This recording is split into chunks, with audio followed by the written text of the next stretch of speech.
What you got planned for the folks? Well, it's a good day, right?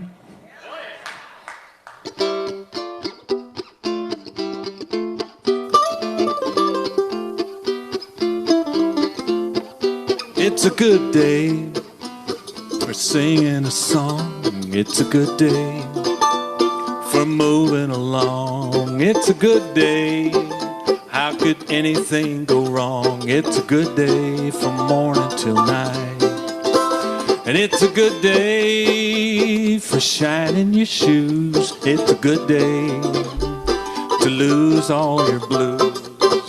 Hey, now we got nothing to lose. It's a good day from morning till night. Well, I said to the sun, good morning, sun. Rise and shine today.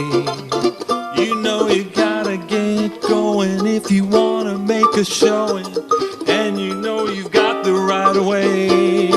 'Cause it's a good day for paying your bills. It's a good day to cure all your ills. Just take a deep breath now and throw away your pills. It's a good day from morning till night.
Said to the sun, good morning, sun.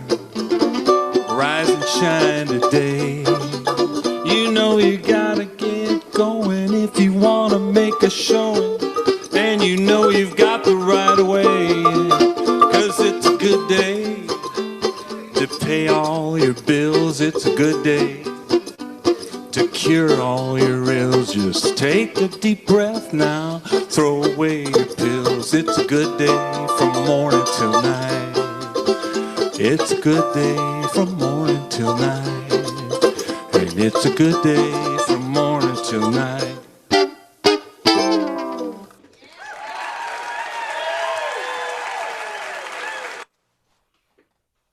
Nice, man. Everybody saw the video, right? Yep. Good. Nice. All right. You never know. Excellent. Guys.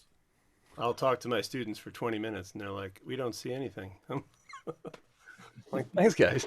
They're just watching me bob my head, and that's pretty much it, you know?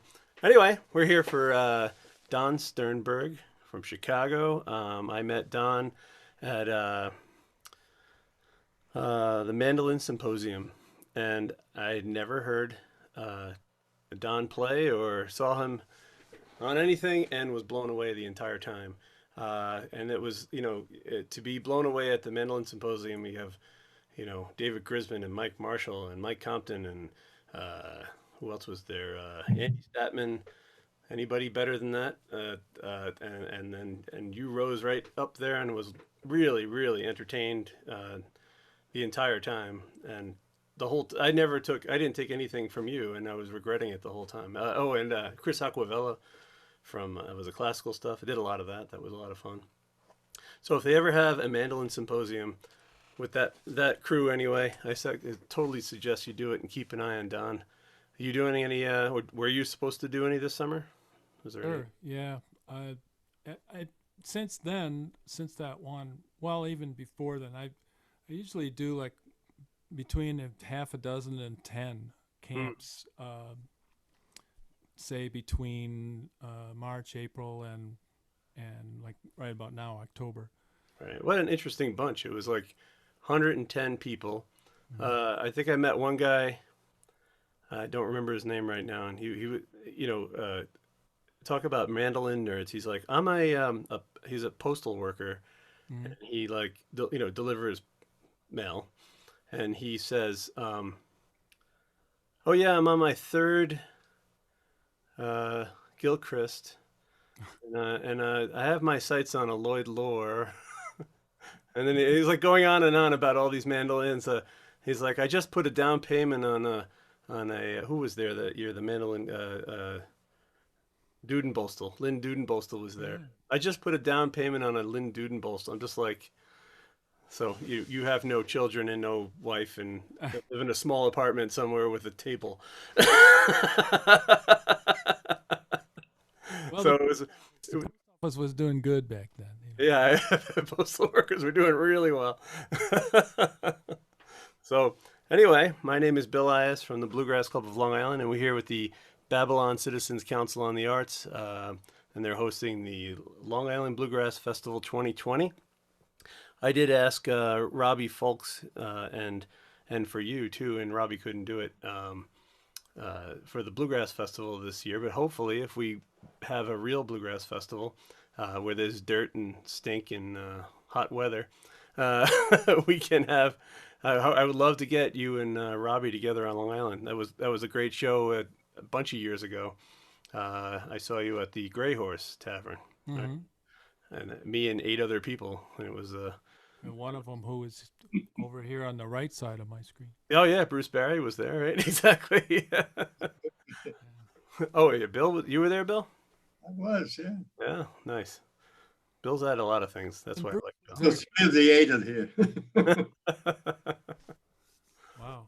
Yeah, I would. Well, let's get to it. I know you probably got some music, in the mail, in the email, and we could just listen to Don entertain us and teach us whatever you have. So, ladies and gentlemen, Don Stiernberg. Thank you. Thank you. Thank you both. Thank you, Bill. And thank you, Liz and Susan, also from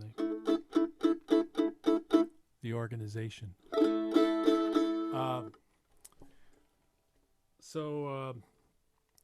This being a mandolin workshop that's tied to a bluegrass festival, Bill advised me to, play some tunes just as if I were playing them on stage, and so I'm going to do that. I'm going to start with a bluegrass tune that's one of my favorites, and then we'll probably, just to kind of set the tone a little bit about bluegrass and the mandolin, then we can talk a little more in depth about how the instrument works and so on, and at some point I'll go back to the list of tunes. And as usual, if you have any requests, just let me know. And holler them right out. We don't want to have to look for them in the chat. I'm not sure I could even find the switch for that. So this first one, it's a Gordon Lightfoot tune, but what makes it a bluegrass tune was a recording by the Country Gentlemen, great pioneers of newgrass. And they had a record out in 1972 called The Award-Winning Country Gentlemen. And this one was on it. 1, 2, 1.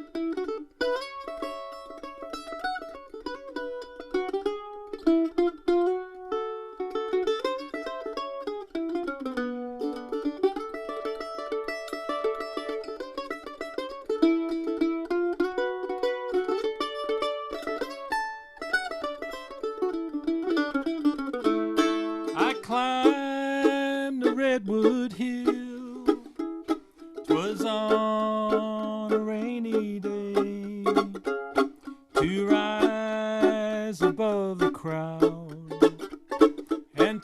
with Mother Nature for a while.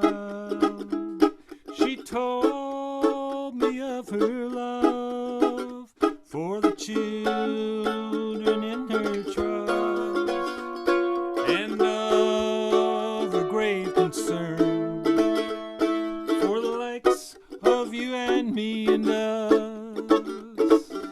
Crying, no, she was. She did speak these tender words, the things that I am, I would not change for any man. I tried to comfort her, but she would not be still. And how the rain did fall as I found my way back down from Redwood Hill.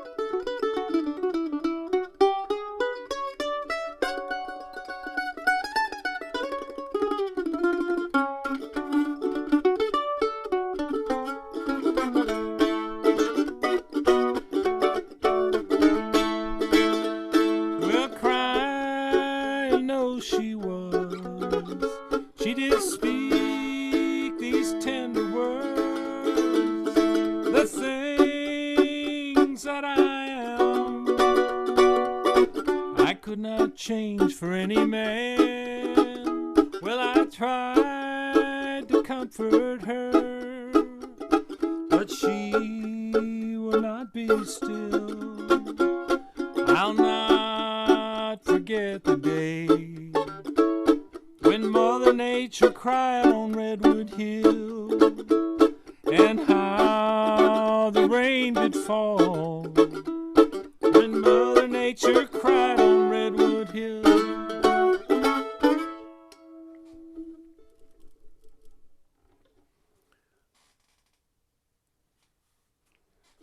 Wow, thank you.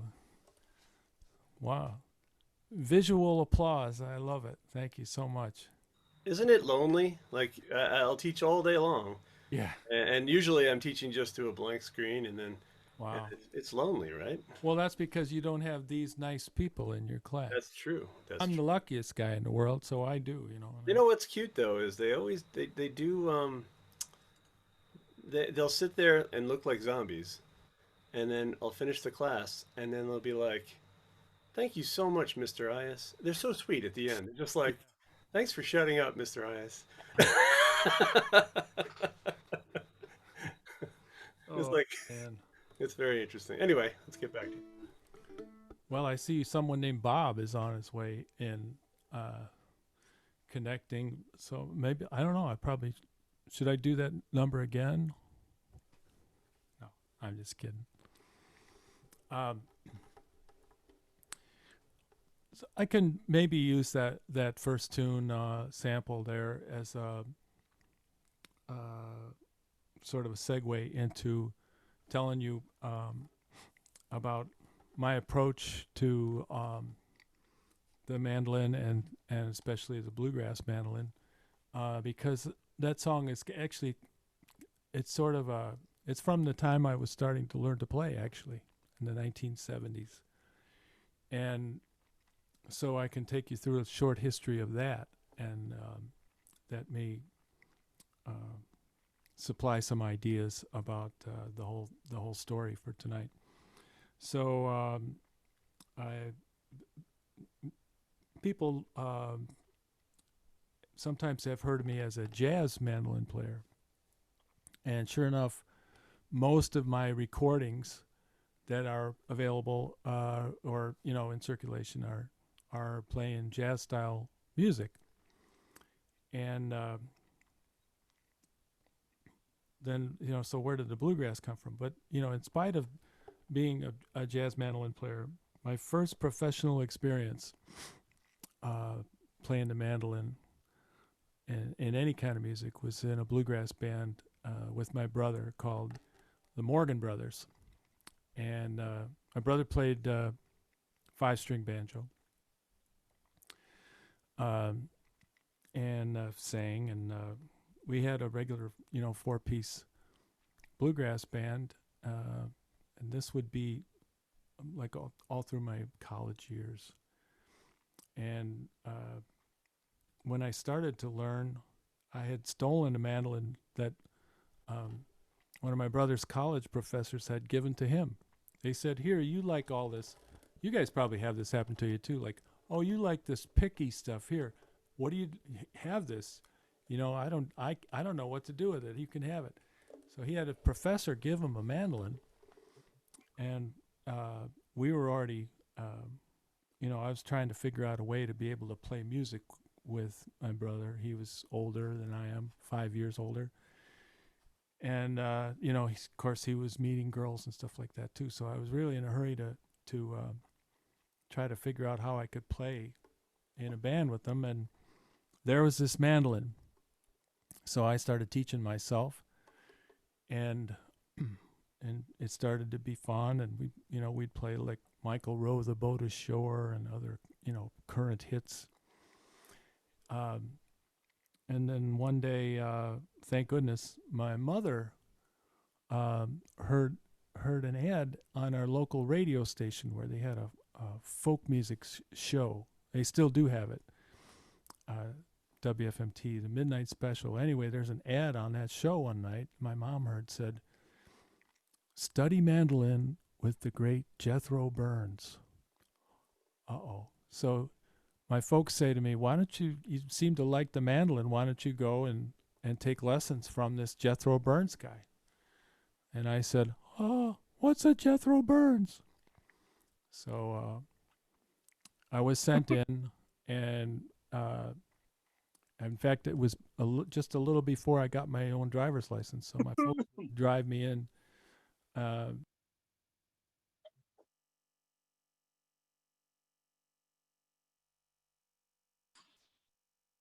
Hey, How's that? yes. Oh, should I tell the whole story again? No, I'm just kidding. So I got going with lessons from Jethro Burns, who was the greatest mandolin player of his time. From the comedy act, country comedy act, Homer and Jethro, for sure. But he was actually one of our pioneer jazz mandolin players. So I would go every week when I was a high school student, and I worked with Jethro, and I was thrilled to be able to do that, not only because he was the sweetest, most encouraging guy ever, but also because he was playing jazz, and that jazz was the music we kind of grew up on at home, along with the folk. So I'm learning how to play some of that stuff from Jethro, and that's kind of keeping me busy until I could go to college at the same school where my brother was, and then we could start playing bluegrass. And sure enough, to go back to that first tune, and I just did Redwood Hill, Gordon Lightfoot song. That was one of the first numbers that we did, and we did it all for I think we had our band for 10 years. And just about the last couple of years, I've gotten back into doing that number again. And so where some people might think, "Oh, Stiernberg, he's a jazz mandolin player. Why is he talking about bluegrass?" Well, the fact of the matter is I've actually been involved with both styles concurrently all these many years. And I love bluegrass as much as anybody, and still wish I could get good at it.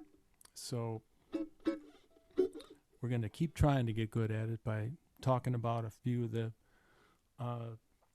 ways I approach playing the mandolin in a bluegrass band in terms of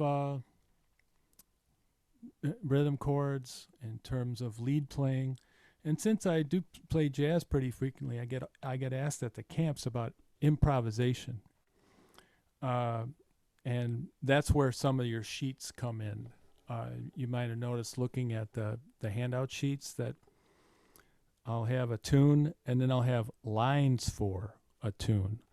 So what that is suggested improvisations, and we'll talk as the session wears on about how I came up with those and what ideas you might be able to take into your own playing as far as making up your own breaks, what to look for, what to avoid, what are the good notes, what are the bad notes, that kind of stuff. So, having said all of that, to set the scene here, maybe I'll play you another tune, and then, and also I'd like to say hi to Maria. How are you doing, Maria? She's joining us there. Oh, she's muted. So, what up? Just a Hi, I'm a banjo player. I'm just watching for fun. Oh, okay. So I was just about to render another tune, and again, a bluegrass tune. Well, if you're a mandolin player and you're talking about bluegrass, who else but Bill Monroe? It has to be Bill Monroe. So I was thinking that earlier tonight, and I remembered another one that I used to do with my brother in a band, and it's a little bit lesser known tune. It doesn't come around so much when people talk about Monroe tunes.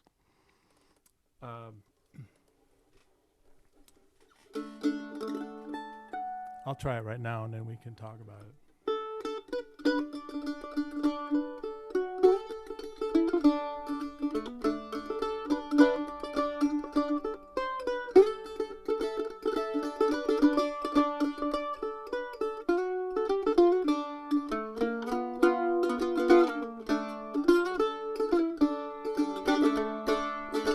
I hear the wind blowing through the lonesome pines, and I know my love is gone too. I hear the wind blowing through the lonesome pines. That's why I'm blue, love so blue. She's gone so far away, that's why I'm grieving. She left me here all alone among the trees. All that I have left is just a memory. It haunts me blowing through the trees. I hear the wind blowing through the lonesome pine, and I know my love is gone too. I hear the wind blowing through the lonesome pines. That's why I'm blue, love so blue.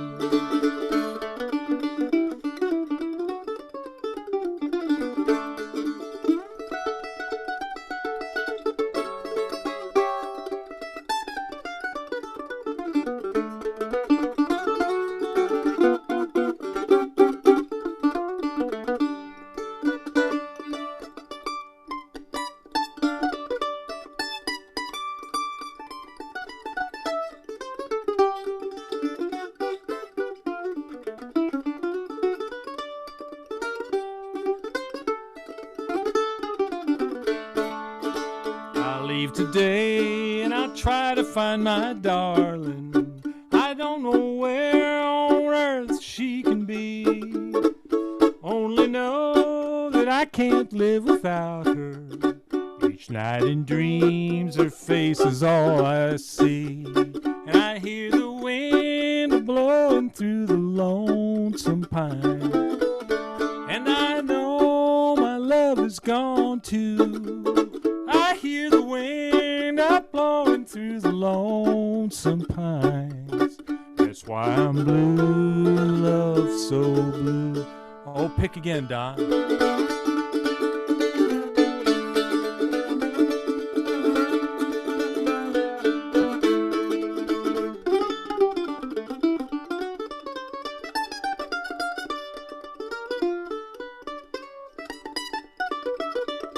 hear the wind blowing through the lonesome pine, and I know my love is gone too. I hear the wind blowing through the lonesome pines.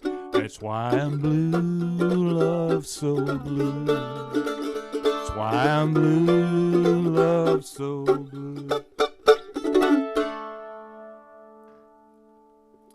Ah, there we go. Ah, yes, the visual applause. Thank you, folks. Thank you so much. All right. So that's a Bill Monroe song. I was going to say, too, that sometimes it's hard to tell if a Bill Monroe song is a Bill Monroe song.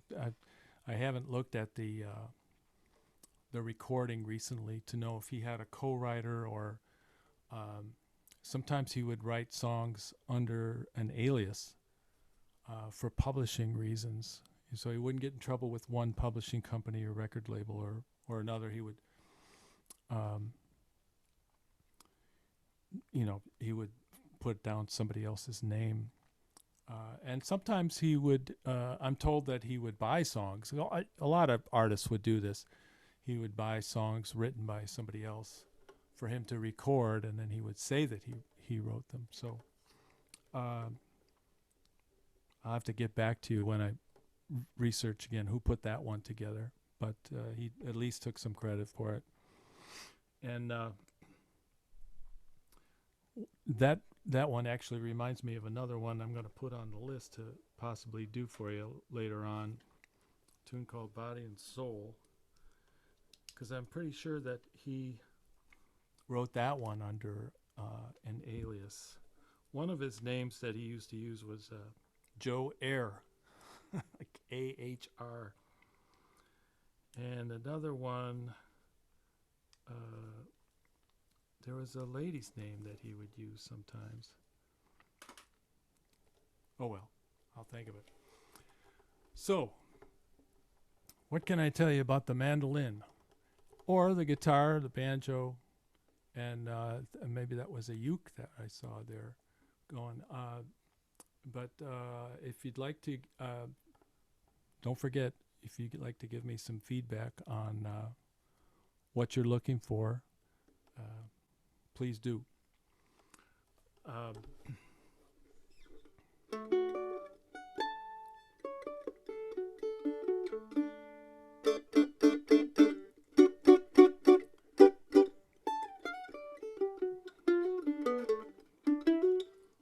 Don, Yes. question. If you were playing with a band, would you have played that break differently? Yeah, yes. But that's not to say that would a mandolin player playing a break in a bluegrass band, would they play a different break every time? Because it does turn out it turns out differently in different situations. Yeah. I mentioned how I grew up listening to both jazz music and bluegrass music, and in fact, when I was a kid, one reason that I liked bluegrass so much is it sounded like jazz to me. It sounded like the guys were making up their breaks at the time, and in fact, they were quite often. As you follow the history of the music, then, and this is true in both kinds, bluegrass and jazz, you find that people will write a break, so to speak, or they'll memorize their solo, and especially if it's recorded, sometimes artists will feel compelled to reproduce their recorded solo on stage every time. Right. But another little anecdote about that, about Bill Monroe, I was talking with one of my great heroes, Andy Statman, one time, and we were talking about not only jazz, but free jazz, like the kind that you have in New York, for example, where it's anything goes, not necessarily even chord changes or time signatures, just whatever you feel or hear. out it comes. And anyway, we're talking about that on the phone. This is 1,000 years ago. And Andy says to me, he says, well, Don, you know who the freest free jazz cat of all is, don't you? I said, no, who? He said, Bill Monroe. I said, what? He said, yeah. He says, go listen to his break on Uncle Pen and then ask yourself, who made that up? And I said, oh my goodness, that's a good point. He created all that stuff, and often he did it right on the spot, and he would do it differently at the gig than he had on the record, And if you factor in the wildness of his improvisations, you can see where Andy would come up with a statement like that. He was actually a pretty what shall we say, fearless improviser. Yeah. And like I say, when I was young, all those cats struck me that way. Like they're improvising their breaks in the manner of the jazz musicians. Yeah. So then, as the years go on, I come to find out that no, you should rein it in sometimes and control it. There's a different way to improvise over fiddle tunes than there is over, say, a vocal tune. There's only certain spots where you should do certain things, but Yeah. those are all contexts. It depends on which band it is, what their taste is, and so on. But going back to your question about me, I still one phrase that I heard that sort of applies is, I can't play anything the same way once. And I do have, a little trouble with memorization. So, but I sort of committed to improvising as much as I could, and in either style of music. So yeah, I'll take a different break each time. They're kind of happening in the moment. Yeah, do you go for like target voicings and hear those at a certain point of tune, and then how you get there is a matter of how things are at that moment? You know what? That's it exactly. Just because I'm making up something, an entire solo at a particular time, doesn't mean that it doesn't have any structure or intent or a reference. Right. I, like a lot of players, I end up recombining phrases and ideas that I've had. Sometimes they're called licks, right? But I'll make new combinations of sounds and phrases that I like, that have kind of become part of my vocabulary. And this is exactly the type of thing that I thought we'd talk about tonight. Oh, great. In fact, would anybody else be interested in pursuing this angle a little bit for just a bit? Okay, I see a couple heads moving, so I'm gonna take that as a hearty endorsement. Yeah, I would say definitely. I think what's interesting is, especially if you see somebody that you always know where they came into the scene, what they listened to, at the time. If they're listening to newgrass stuff, you can hear them like venturing out. If they started with country music, you can hear that they're like playing just the melody strictly. If they listen to Monroe, they tend to be more lyrical on the mandolin. It's interesting who their influences matter, where they came into this, what they saw first, right? As their what album did they listen to 39 times? Exactly. For the first thing, which is very, it's interesting. It's like, you go to diehard bluegrassers are like, no, it needs to be this way. It needs to be that way. Right. And it's interesting that, it depends on really where your ears were at that time, Well, you've reminded me of another thing I wanted to say about Bill Monroe. I told my Andy Statman story about how Andy considers him a very free jazz improviser. But there's one that there's another description of Bill Monroe's style and his playing that's a little more generally accepted by all different types of musicians, and that is that Bill Monroe was a blues man. Yeah. Blues sounds, blues lyrics, the blues progression, they're all fundamental to the Bill Monroe sound. And in fact, some of the tunes that were written by other people that he would cover, like say "Sitting on Top of the World," I'm told that the original of that was by the Mississippi Sheiks, That's what they say. Yep. African American bona fide blues.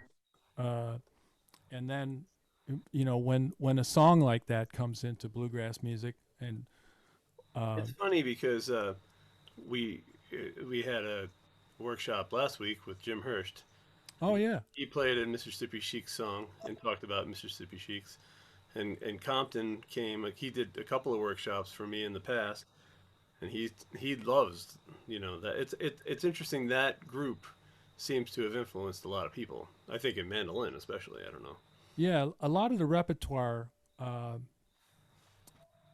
from early blues artists, came into bluegrass, and also country and jazz and rock. In fact, this tune, hey, it's even called Lonesome Wind Blues. So why don't we use that as our framework for jumping into this improvisation idea? I can tell you how I approach playing over this progression, and hopefully this is something that can appeal to the players of other instruments that we have here. And feel free to grab your instrument and find whatever sounds we're making on that. So I mentioned the blues progression. One thing about me and improvising in general is there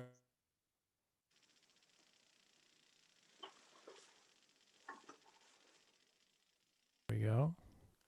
There it is. I tried to mute myself and it clicked on you for some reason. Okay. I don't understand that. Let's You're do this. trying to tell me something, huh, Bill? That's right. I forgot I was supposed to be funny. Anyways, so do you guys relate to progressions by number? For example, you're at a festival somewhere, a jam, and somebody calls the name of a song, and you say, "Oh, I'm sorry, I can't play that song," and then they say, "Oh, yes, you can. It's just a 1-4-5." Right? Is that? Raise your hand if that's like a familiar sort of language going on. You've experienced that here and there. That's how I relate to tonalities, chord changes, progressions, songs. And in this instance, the Lonesome Wind Blues is a 1-4-5 progression. And for those that didn't raise their hand, it's as simple as this. A scale is do, re, mi, fa, sol, la, ti, do. 1, 2, 3, 4, 5, 6, 7, 1. Well, Don, wouldn't that be 8? No, because 8 and 1 are the same pitch. It's just an octave apart, right? And I don't know what my 2 fingers wiggling around has to do with an octave, but so 1, 2, 3, 4, 5, 6, 7, 1. So now on this Lonesome Wind Blues, we're in the key of D, so that would be 1. And then we just go up scale-wise. D, E, F sharp. G is 4, and the very next chord is 5. That's A. Oh, I see. So a D, G, A progression is also known as a 1-4-5. And why is it also known as a blues progression? Because it is really the fundamental progression used in blues music. It's also, I like to say, about the third most important chord progression of any of them. The first one is, of course, 1-5. Just the resolution from a 5 chord back to a root. So I guess it would be the second, because it has a chord in between the root and the 5th. And when you hear a 5 chord, let's go to the 5 chord in our D. It's A7. When you hear a 7th chord like that, A7, actually we're all getting nervous. There's that tension in there. This interval of a tritone especially makes the sound very tense. It begs resolution to the root, which is 1. Then we say, ah, yeah, thank you. And then a G chord, like I say, the 4 chord, is what is commonly put in between. Classical calls it tonic, subdominant, and dominant. Jazz musicians call it 1, 4, 5.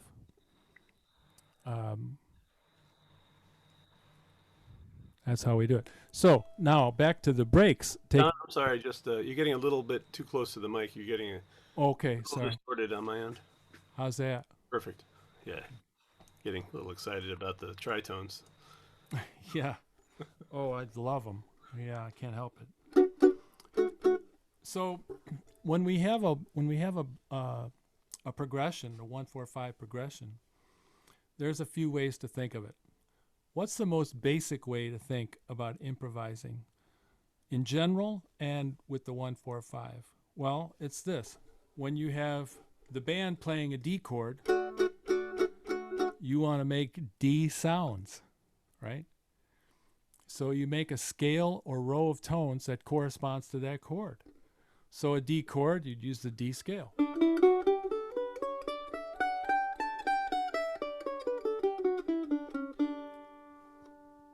Then when we switch to the subdominant or the G, use a G scale.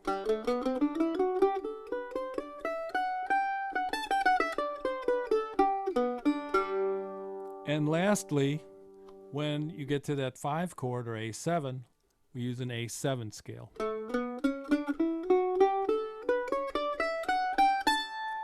Now that's one way to do it and one way to get started doing it.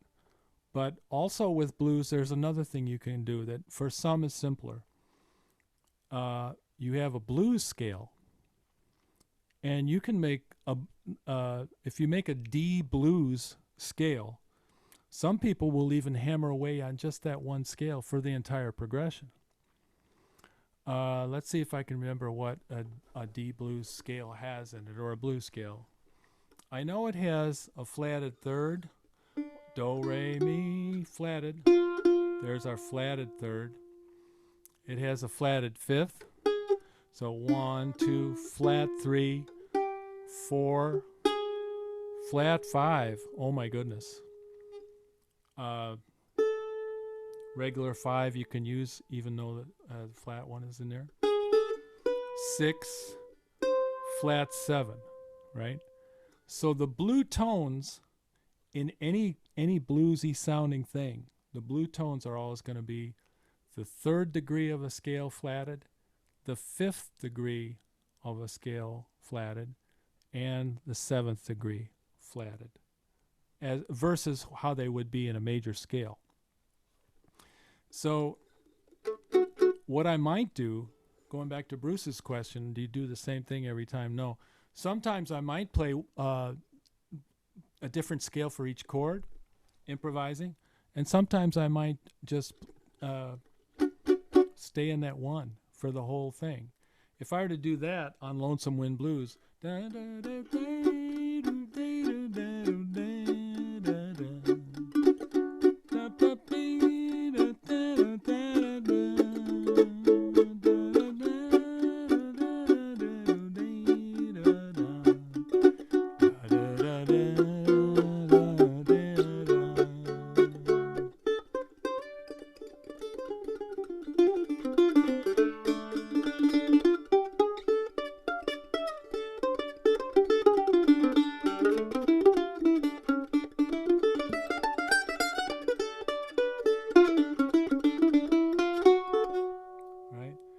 So that it would sound in that way, as opposed to, and this will only sound slightly different now. Now I'm going to go back and take a ride through those 3 chords and use each scale rather than just the parent blues scale. Like whatever key you're in, if you make that blues scale, you can use it for across the entire progression. But now I'm going to go back to this like level 2 approach. 1 scale or 1 row of tones per chord. 1, 2, 3.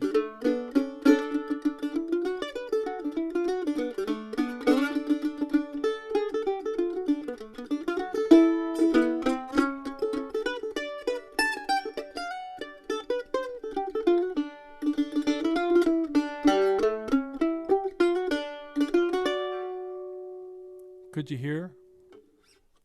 Did it sound different with 3 scales as opposed to 1, just 1? But trust me, either approach is valid.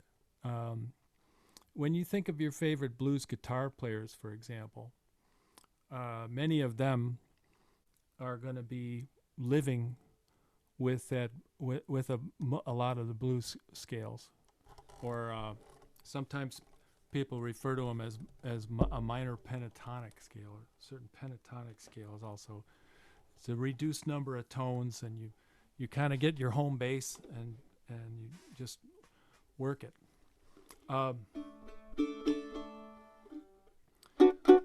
So in that context, a lot of the phrases that I developed through the years that I use in all different keys and all different tunes, they pertain to certain chord progressions, like this 1, 4, 5 one. And so I'll get favorite licks. And now is the time that I'll mention to the mandolin players here that probably my number one reason that I cite everywhere I go for what makes the mandolin the greatest of all instruments, superior to all others. Please, no offense, you banjo and guitar and uke people. I've got one of those too, But the mandolin, one really important part of its greatness is it's symmetrical, right? It's laid out so that you tune it to the same interval. How about that? It's pretty close. So since the tuning is consistent, the layout of the fretboard is such that when you learn, let's say, a major scale, bam, you know them on all keys, right? So if this is an A major scale, for example, oh, that's A7, right? That, just 2 octaves of it.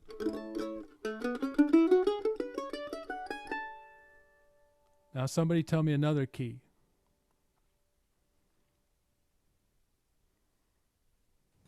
B flat. Sorry, you're all muted. I'll pick another key. That's all right. I didn't mean to make trouble. So F. What's that? F. F. Okay. So here's an A, and I did the F at the A scale. Think of it as a shape, right? Now, all I have to do to get an F scale is go to an F with my first finger and repeat the shape. So we've got E, and here's an F. Now, if I did that same shape, it's way up high, but it's the same.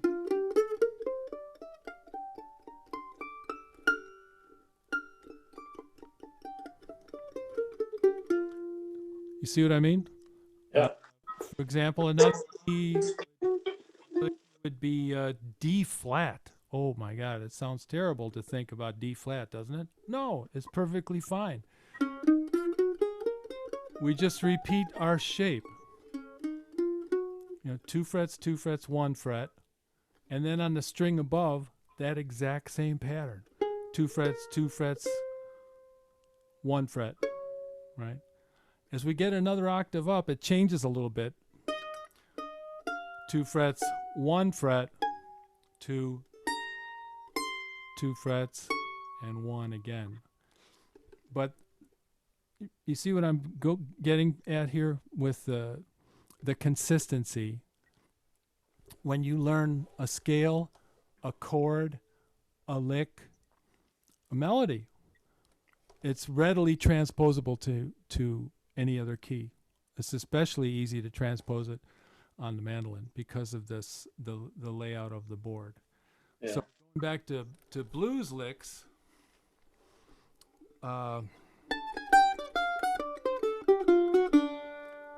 that's just off the top of my head, right? But I think of that as a shape now. And then when I go to the G chord in this song, for example, whoa, I just repeated that. Did you see how that I did that? The top 3 strings, I had my phrase. And then when I went to the G chord, I just went to the lower 3 strings and hit the same lick. So those are the like fretboard familiarity exercises, if you will, that I use to make up my solos, and to transfer them into other keys, move ideas around anywhere on the board. Another quick example of this Lonesome Wind Blues thing, and then I think I'll take you to the next step for improvisers, and I have the tunes laid out for that. So here's another ride real quick through the Lonesome Wind Blues progression. We'll just hear it one time and then I'll take a chorus.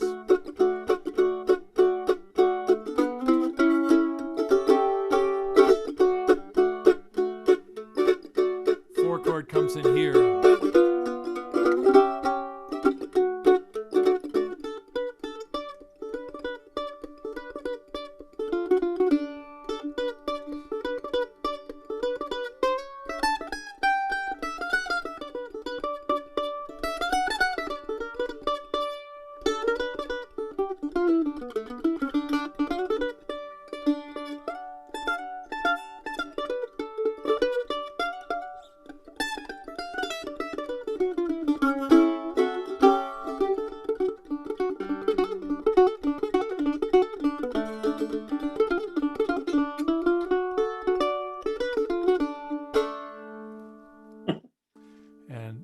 That's enough of that, but I'm hoping that you heard where I'd have a lick based on a shape on the mandolin, and I would state it in one of the chords, say D, and then when I moved to the G chord, I would restate it. I would just move to the proper strings to execute that same shape.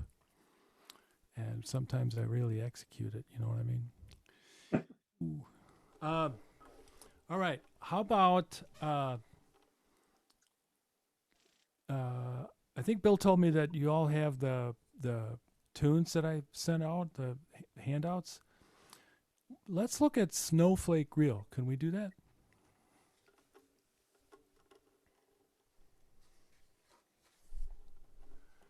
And now you're thinking, why Snowflake Reel?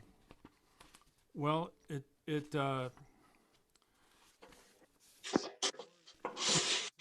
about improvisation. You'll notice, in fact, I'd like you to get up 3 different sheets. One is the tune Snowflake Reel. It's just 1 page. And then the other 2 are called Lines for Snowflake Reel. Okay, we'll put that in the back for a second. And just we'll hear the tune and the progression.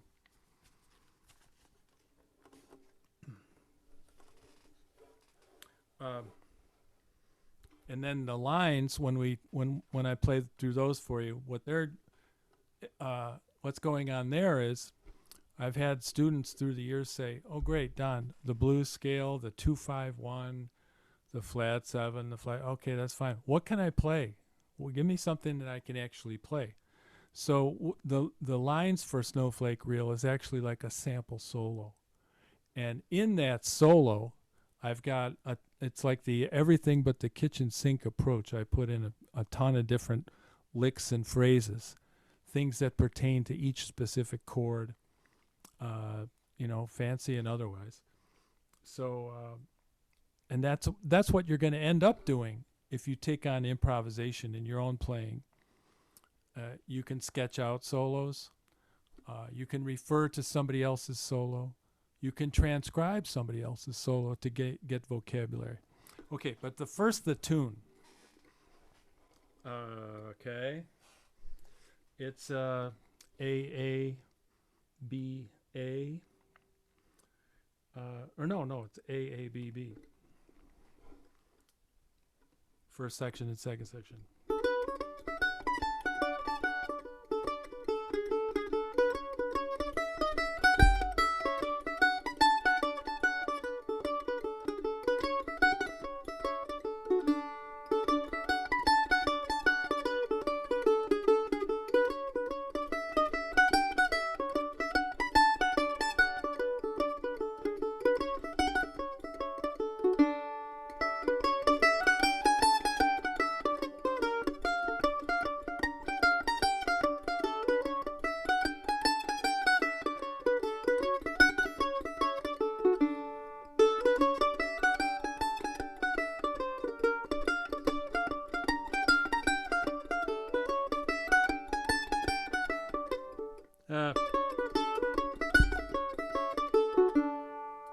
Okay, I got a little too excited on the B flat. There's a few sloppy notes in there. But if you were to pursue learning that tune, it's all there for you in standard notation and tab. And I'd like you to notice some things about the tune also.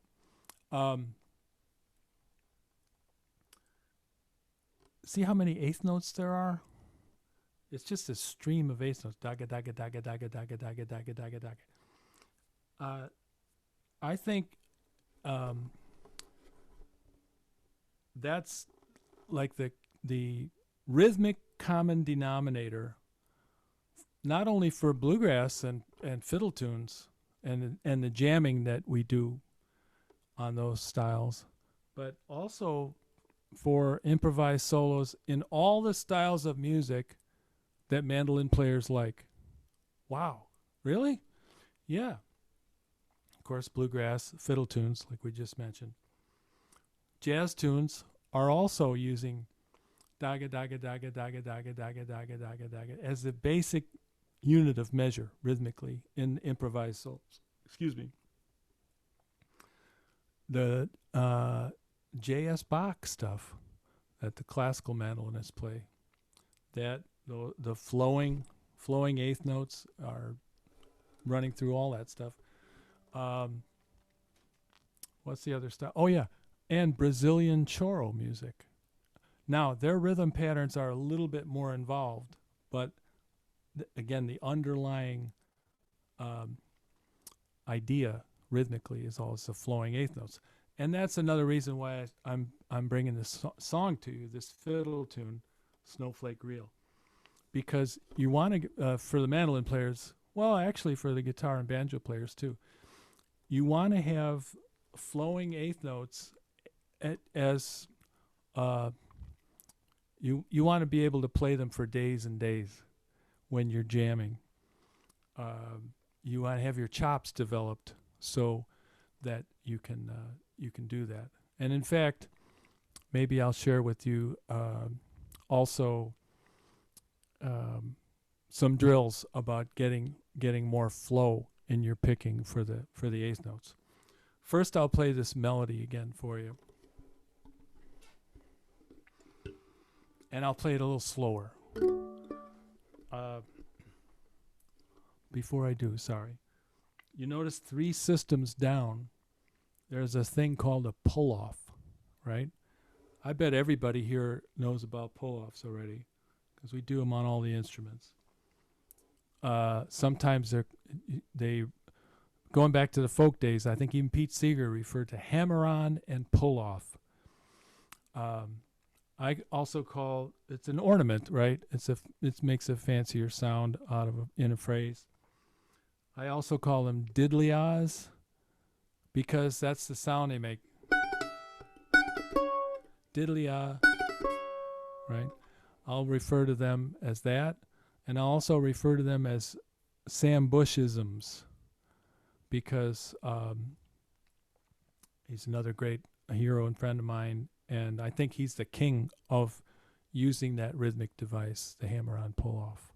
Diddly-ah, da diddly-ah, da diddly-ah, da diddly. It's a fiddle-sounding thing. Okay, here's that melody again, and listen for the pull-offs. A little bit slower than I did it before.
That's a little closer than before to the Snowflake reel.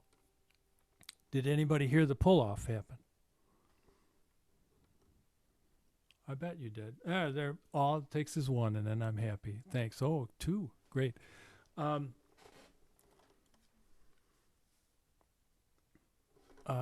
gonna look at pull-off specifically as a technique presently, but I wanted to mention that another musical thing that we find in this tune are arpeggios, right? So what's an arpeggio? Arpeggio is a group of notes that spell out a chord, right? And most people think of them as 1, 3, 5, like of a major chord, for example. Da, da, da, da, there's 3. Da, da, there's 5, and then the 8 is the same as the 1. Why am I talking about arpeggios? Well, what is this in the middle section?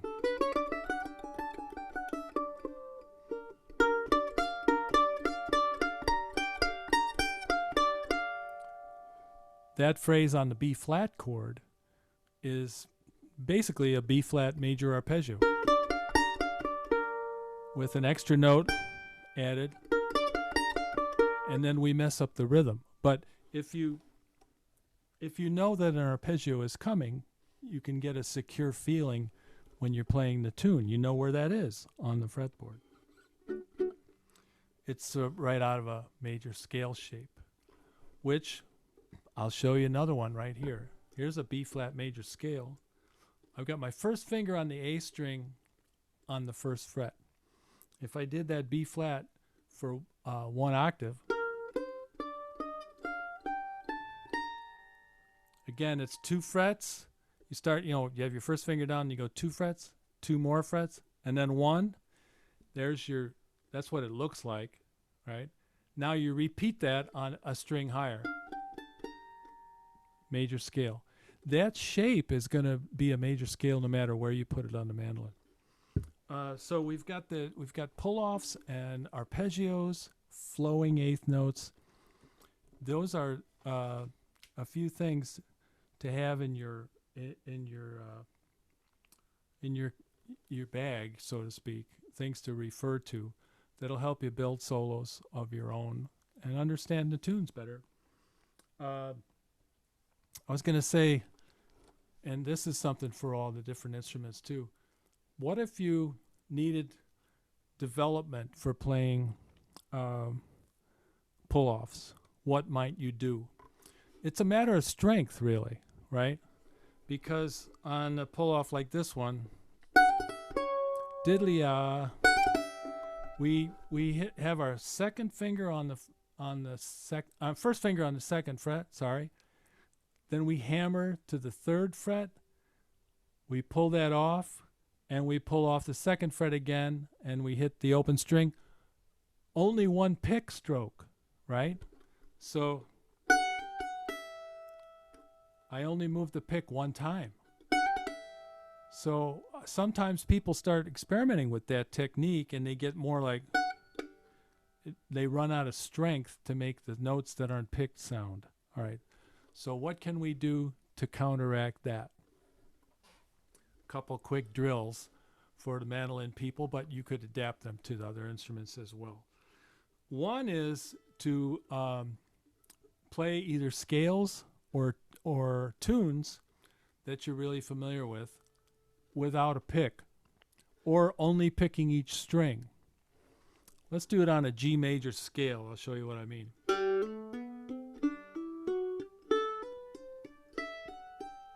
Right? So you see how I just struck the G string once, but I played 3 notes beyond the open G. What is that doing that'll help pull-offs? Well, when you first try that, you're not going to get a real pure or long sound out of each note. So you work with it a little bit, and you're adding strength. You're building up those calluses that sometimes are elusive, right? So you start like that, and then when you're really getting a nice sound with fewer pick strokes, you can even go to none at all.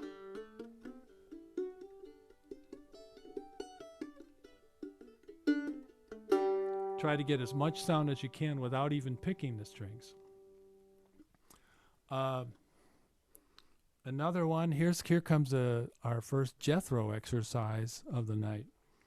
If we go up to A, and we have 5, 4, 2, open. Okay, that's our first little group of notes. Then we're going to go up, I'm calling them out tablature style, the number of the frets. On the same string, they're all on this one string. And the next one we go 9, 7, 5, and open. Right? Then we go all the way up to the octave. 12, 10, 9.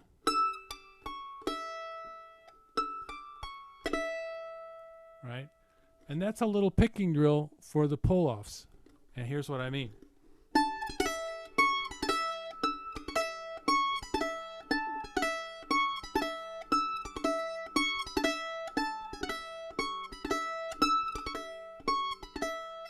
The goal is to hear every note, even though they're not being picked. And I gotta, with a little bit of caution here, mention that if you were to try that, if it feels like you're ripping off part of your tops of your fingers, it's because you are.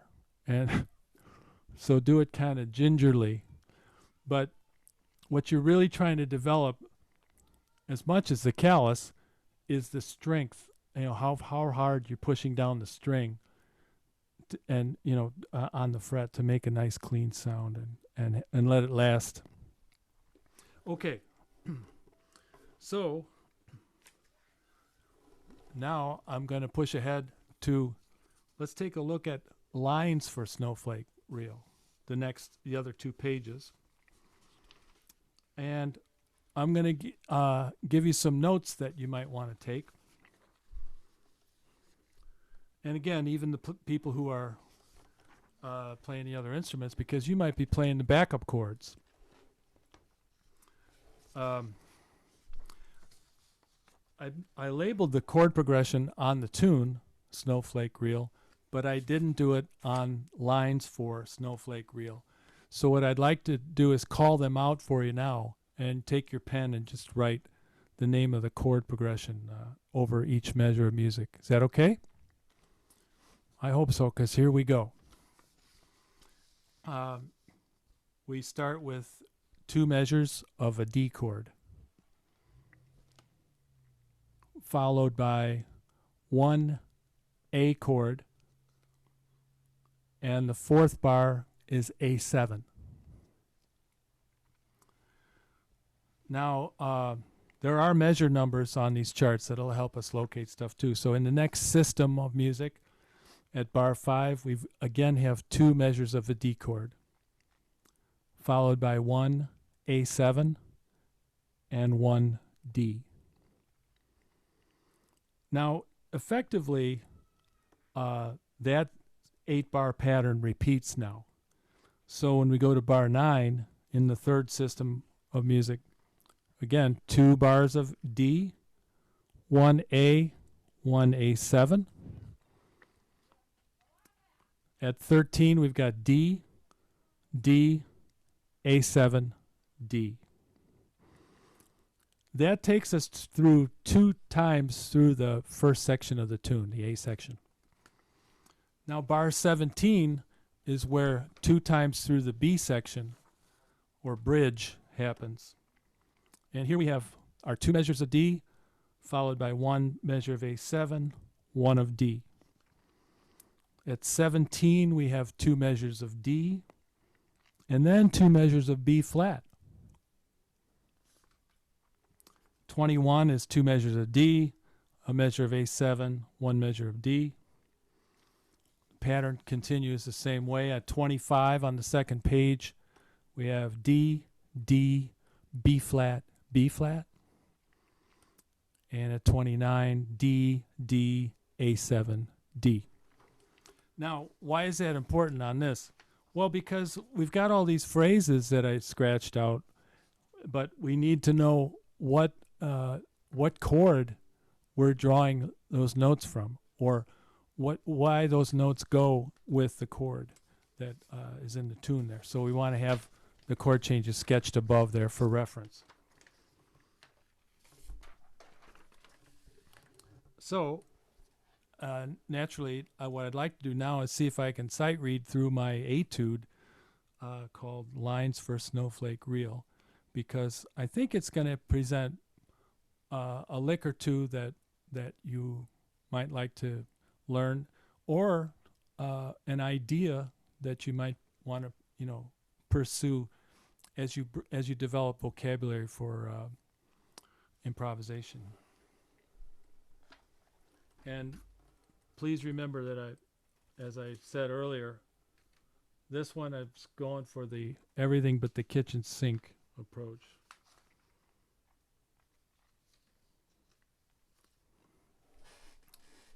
It's going to sound something like this.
I'm sorry, I'll take that at bar 25 again.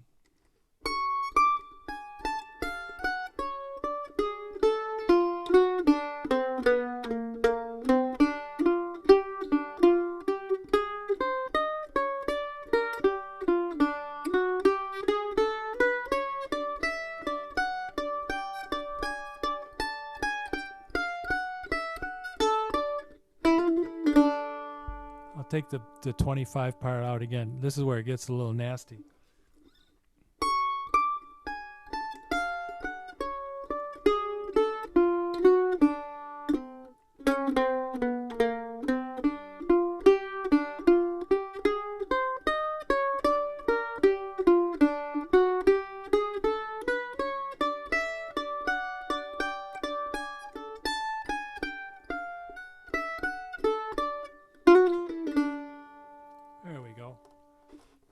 remember, it's just a sketch. I had a great student one time. I gave her this to work on, and she came back a week or two later, and I said, "Well, how did it go? Can you play me the lines for Snowflake Reel?" She said, "Yeah, I can." And she played it. It was great. She played it exactly like I wrote it, not all messed up like I just played it. I mean, she really played it. And I don't think I had ever experienced that before as a teacher.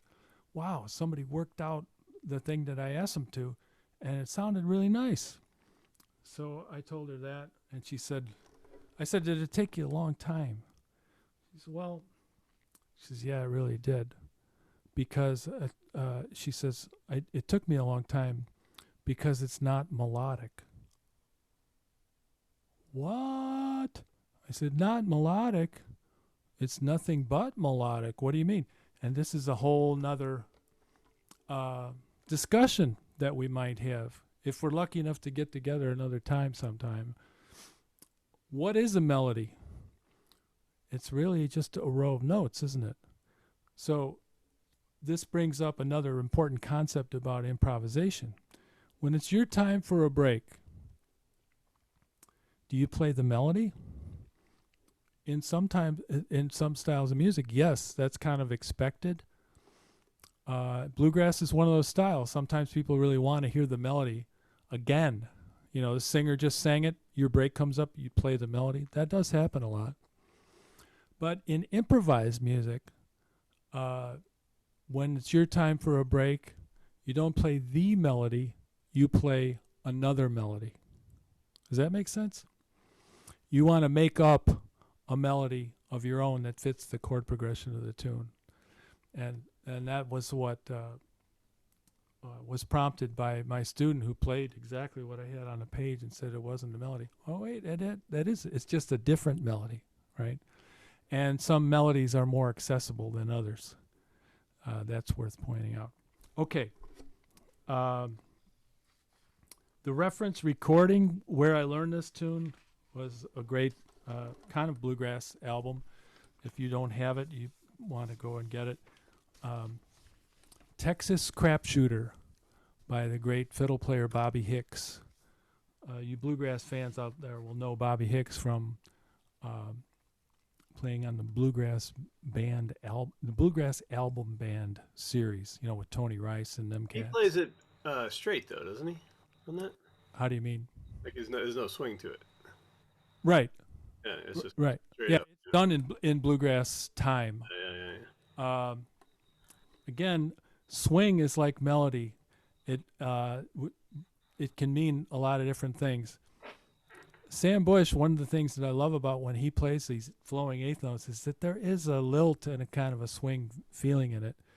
But yeah, the recorded version I'm talking about is Alan Mundy is playing banjo, Bobby Hicks playing the fiddle, and yeah, it's flowing eighth notes, and they have a great vibe and feel to them, but they are closer to being straight eighth notes. That's a good point. Here would be straight eighth notes.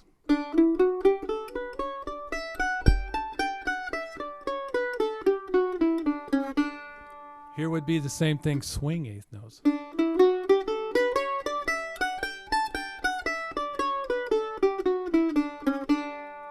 Da da da da da da da da. In swing music, or whenever you're asked to play swing eighth notes, the first one of each pair of eighth notes lasts a little bit longer. It's almost like you're looking at a triplet where the first two notes are tied together. Da da da da da da da da da. Okay, I know I'm rambling off in all these various directions now. Has anything caught your ear? Are we getting hopefully some things of interest to your own playing? Having said that, I'm going to look back at my list because I'm seeing the clock here, and I think I'm going to take a detour back to just performing a song for you, if I may. Is that all right?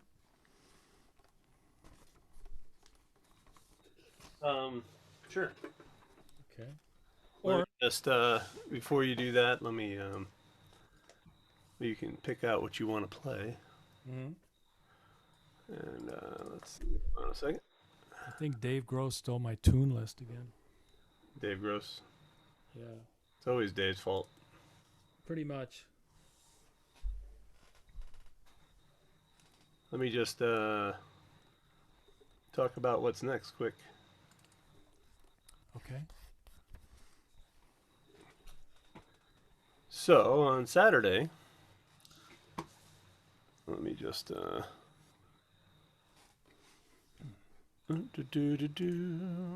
on Saturday for the Long Island Bluegrass Festival, we are featuring Josie Bellows and the Kid House Band. It's our roots music, and that was performed at the Baca Arts Center in Lindenhurst, New York, and that was myself, Blue Frog Studios and Viper Studios recorded that and put that together. I think Chuck did the editing. Chuck Moses did the editing for that. Did a wonderful job. And then that's on the 10th, so Saturday. Pluck and Rail on the 17th. Buddy Miriam and Backroads on the 24th. And the Falco Brothers at the Maritime Museum in Sayville, New York on the 31st, so Halloween. It's a Halloween show. Funding for the Long Island Bluegrass Festival is provided by Suffolk County. Thank you to the Suffolk County Department of Economic Development and Planning for working with Baca to make this year's festival possible through the 2020 Suffolk County Omnibus Grant. I'm really happy that Don came all the way from Chicago and didn't have to leave his living room, actually his study. I wish you had made it to Long Island and perform for us there, but hopefully soon enough. I'd like to continue on with some workshops and performances later on in the year with the Bluegrass Club of Long Island, which is what a bunch of us subscribe to. We have a jam every Sunday, first Sunday of every month, and we've been doing it outside. And I don't know what's going to happen now that November's creeping up on us. Maybe we'll have to do it inside, but I don't know. I have no clue. I have no comment on that. We all have to wear masks, and that's no fun. But we're going to wear them. Anyway, so thank you so much, Don Stiernberg. I'm so glad I got to meet you all the times that I have, and I feel like you've made it all the way to my little studio on Long Island. I have, and thank you very much. Yeah. And so kick us off with something that you're the most amazing song that you've ever played. Oh, well, I don't know. No pressure. I'll try to squeeze in as much as I can with the remaining few minutes, assuming that I'm interpreting the time zones correctly here. We are into the last few. You have 5 minutes, but if you continue playing, we won't shut you off. That's what I was going to ask. With me for a little bit, I'll try to get in an extra song or so. Awesome. Thank you. Favorite bluegrass tunes.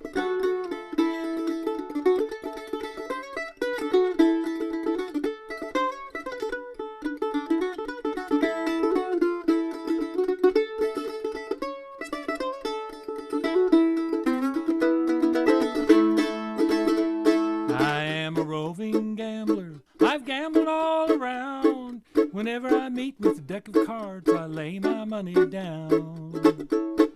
I lay my money down, lay my money down. I hadn't been in Long Island for many more weeks than 3. I met up with a pretty little girl and she fell in love with me. She fell in love with me, fell in love with me. She took me to the parlor and she cooled me with her fan. Whispered as she'd been on down, how I love that gambling man. I love that gambling man, love that gambling man.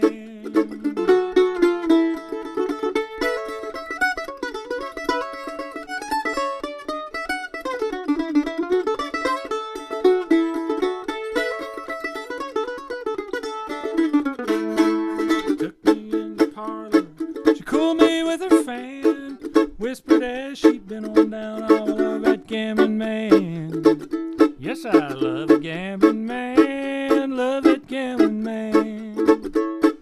Daughter, oh dear daughter, how can you treat me so? To leave your poor old mother here and with that gambler go. With the gambler go, with the gambler go. Mother, oh dear mother, one thing you should understand. If you ever see me coming back, I'll be with that gambling man. With the gambling man, with the gambling man.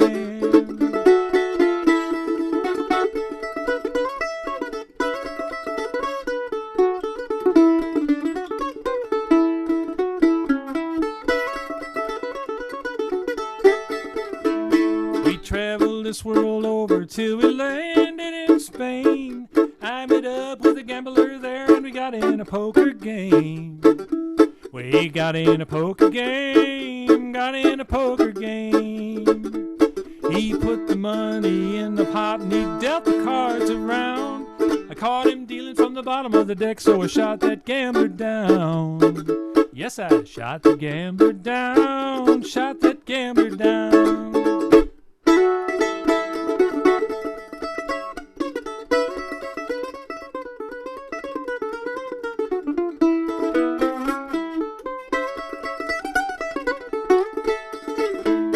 And now I'm here in prison, I got a number for my name. The warden said when he slammed the door, you gambled your last game. You've gambled your last game, gambled your last game. Ah, thank you. Oh, yeah. Right back at you. Visual applause. I love it. Thank you. We're talking about Bill Monroe and talking about fiddle tunes. I thought of a couple in the key of C that I'll play for you right now. They kind of mix together. I hope I can keep them apart. The first one is not one of his. It's an old-time number called Texas Gales. He made a record of it, or he played it along with Doc Watson. I think it's maybe a Newport Folk Festival. And then the other one I'll try to remember is Boston Boy. Remember from Uncle Pen when he says he played an old tune called The Boston Boy and the one they called The Soldier's Joy. So, thank you again for having me here. And oh, by the way, before I play these last tunes too, I'd like to mention that if you'd ever like to ask me a question about any of this stuff, just drop me a line at my website, donstiernberg.com.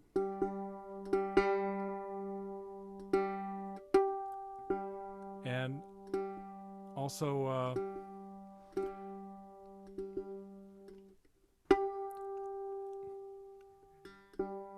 my latest recording is available at Bandcamp. Oh, cool. Under donstiernberg.bandcamp.com, whatever.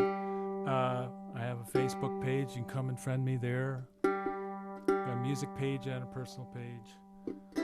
So you almost So we can reach you been definitely. in touch. What's that, Bill? We can definitely reach you. I can be found, and I hope you will. I have a quick question. I know you're just about to play a tune, but how long did you study with Jethro?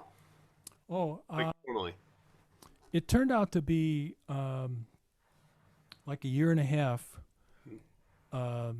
every week while I was in high school, and then I went away to college, and then I would just get a lesson whenever I was home, for the holidays and such. And then when I was done with college and I moved back down here from where I went to school up in Wisconsin, when I moved back down into Illinois, shortly thereafter I ended up playing in Jethro's band. Yeah, that's what I thought. I was curious how long. And that went on for another several years. And the piece of my life that I was lucky enough to be hanging around with Jethro, it turned out to be about 16 years. Oh wow. Yeah. And certainly my greatest hero. In fact, so much that I'm kind of pleased that I got through tonight talking about him and playing for you and everything without crying. That's how much he means to me.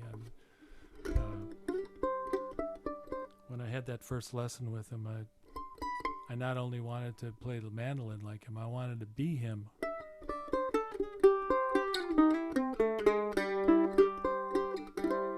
Well, I think you turned out pretty good, so don't worry. Oh, you didn't have to say that.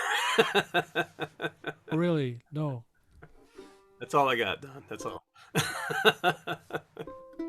Thanks for coming, Don. Play us out. All right, here's those two I was talking about.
That's the Texas Gales. I'm trying to remember the Boston boy now.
Thank you, folks.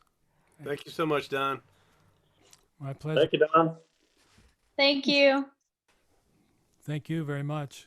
Great to see you, Don. Same here. Nice to meet Thank you very much. And thanks, Bill, and everybody from Long Island Bluegrass Festival. No problem. Next week we have Andy Falco doing a flat picking guitar. The next two weekends, the next two Wednesdays after that is Joe Newberry.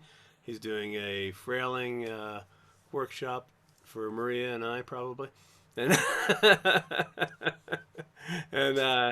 and then after that he's doing a songwriting and guitar workshop. And if you don't know who Joe Newberry is, well, like the rest of us, you live under a rock, and we know these people.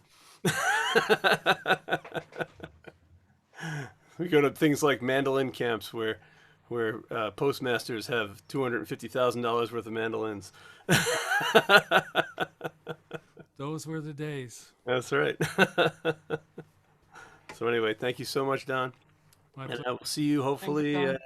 It won't be a years from now, maybe a lot sooner. I hope so. Yeah. Looking forward to it.